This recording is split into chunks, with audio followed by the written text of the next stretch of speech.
अपने बच्चों को अगर सफल देखना चाहते हैं, अपने बच्चों की अगर सफलतापूर्वक ज़िंदगी देखना चाहते हैं तो दोस्तों अपने बच्चों को बाज जैसी ट्रेनिंग दीजिएगा। हाँ दोस्तों, एक बाज की ट्रेनिंग ऐसी होती है, एक बाज का जीवन ऐसा होता है कि उस बाज के जीवन से हम और आपको बहुत कुछ सीखने के लिए मिलता है, लेकिन हम और आप गौर नहीं कर पाते। दोस्तों इस बाज के जीवन से हमको इतना सीखने के लिए मिलता है कि जो लोग ये कर्म के भरोसे बैठ जाते हैं कि अब हमारी ज़िंदगी में कुछ नहीं होना, वो चाहे कुछ कर सकते हैं, एक बाज की सीख से, एक बाज की ट्रेनिंग से, एक बाज के जीवन से। तो स्वागत है आप लोगों का हमारे गजब ज्ञान यूट्यूब चैनल में। दोस्तों अगर आप हमारे चैनल पर नए दर्शक मेहमान बंधु बन करके आए हैं तो प्लीज़ हमारे चैनल को सब्सक्राइब करिएगा। दोस्तों इस चैनल पर आप लोगों को नई नई मोटिवेशनल कहानियाँ सुनने के लिए मिलती हैं, जिससे हमारे जीवन में कुछ ना कुछ फ़र्क पड़ता है और हमें बहुत कुछ सीखने के लिए मिलता है। और हाँ दोस्तों, एक बार कमेंट बॉक्स में जय श्री राधे ज़रूर लिखिएगा। तो आ जाओ, आप लोगों का समय ज़्यादा बर्बाद ना करते हुए आप लोगों को एक कहानी सुनाते हैं। एक बाज की ट्रेनिंग कैसी हुआ करती है, एक बाज की कहानी क्या होती है। दोस्तों पूरी दुनिया में पक्षियों की 10,000 से भी ज़्यादा प्रजातियां पाई जाती हैं और सभी के वही 2 पंजे, 2 पंख और 1 गर्दन होती है। लेकिन इन्हीं में से एक ऐसा पक्षी है जिसकी एक अलग ही पहचान है, जो आसमान का सीना चीर के हज़ारों मीटर ऊपर 120 किलोमीटर पर घंटा की रफ्तार से उड़ता है, जो खुद के कई गुना अधिक वजन के शिकार को भी अपने पंजों में दबोचकर उड़ जाता है और इसीलिए उसे पक्षियों का राजा कहा जाता है, जिसे हम बाज के नाम से जानते हैं। और एक बाज इतना ऊंचा मुकाम हासिल करता है अपनी ट्रेनिंग और अपनी पुनर्जन्म की वजह से। तो दोस्तों कैसी होती है बाज की ट्रेनिंग, हम आपको बताते हैं, आ जाइए। अगर आप भी इस दुनिया में एक मुकाम हासिल करना चाहते हैं तो एक बाज बनने का पूरा सफ़र आपको जानना बहुत ज़रूरी है, क्योंकि 25 से 30 की उम्र तक आने के बाद भी लोगों को रिस्क लेने से डर लगता है। उसी कहानी से आप लोगों के दिल से रिस्क लेने से डर निकलेगा और आप अपने मुकाम तक पहुंच सकते हैं दोस्तों। लेकिन एक बाज की जीवन की शुरुआत ही रिस्क से हुआ करती है। जिस उम्र में बाकी पक्षियों के बच्चे, यानी जो जितनी भी प्रजातियां होती हैं उनके पक्षी चींची करना सीख पाते हैं, उनके बच्चे, उस उम्र में एक मादा बाज अपने बच्चों को पंजों में दबोचकर हज़ारों मीटर आसमान की ऊंचाइयों में उड़ जाती है, उसे ये बताने के लिए कि तेरा जन्म आसमान का सीना चीर के उससे ऊपर उड़ने के लिए हुआ है, तेरा जन्म पक्षियों का बादशाह बनने के लिए हुआ है, न कि और पक्षियों के बच्चों की तरह चींची करने के लिए हुआ हो। दोस्तों ज़मीन से हज़ारों मीटर ऊपर ले जाकर मादा बाज अपने पंजों से उसे छोड़ देती है और यहीं से शुरू होती है उसकी हाई रिस्क ट्रेनिंग शुरू। वो चूजा ज़मीन की तरफ तेज़ी से गिरने लगता है, थोड़ा नीचे आता है तो उसके पंख खुलने लगते हैं, लेकिन नीचे आते आते वो अपने पंख फड़फड़ाने लगता है। दोस्तों अब वो बच्चा, जो बाज का बच्चा था, वो अपने हृदय में सोचता है कि शायद आज अपनी ज़िंदगी का आखिरी दिन है, कुछ ही समय का मेहमान हूँ मैं, कुछ समय बाद पृथ्वी पर ज़मीन पर गिरते गिरते ही मैं मर जाऊंगा। उस बच्चे की कुछ भी समझ में नहीं आता है कि मैं करूं तो करूं क्या।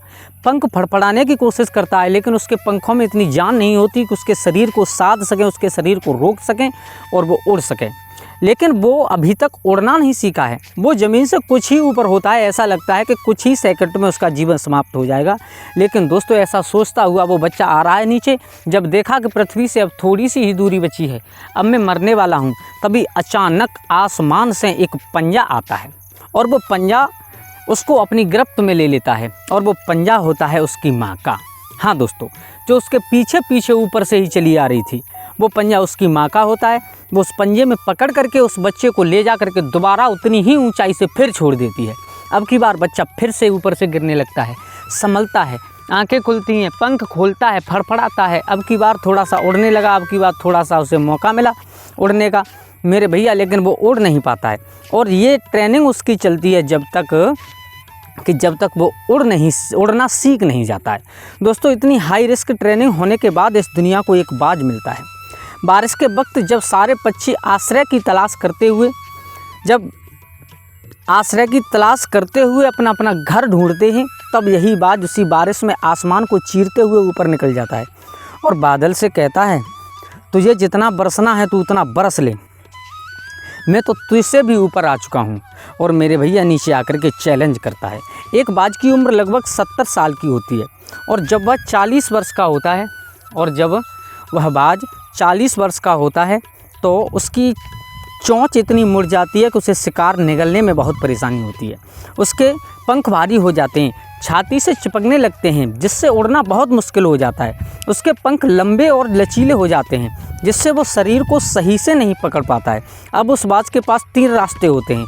वो या तो अपने शरीर को त्याग सकता है, नंबर 2 गिद्ध की तरह छोड़े हुए भोजन पर निर्भर हो जाए, और नंबर 3 होता है सबसे कठिन और पीड़ादायक रास्ता, अपने आप को पुनः स्थगित का, फिर से आसमान का सीना चीरकर उड़ने का।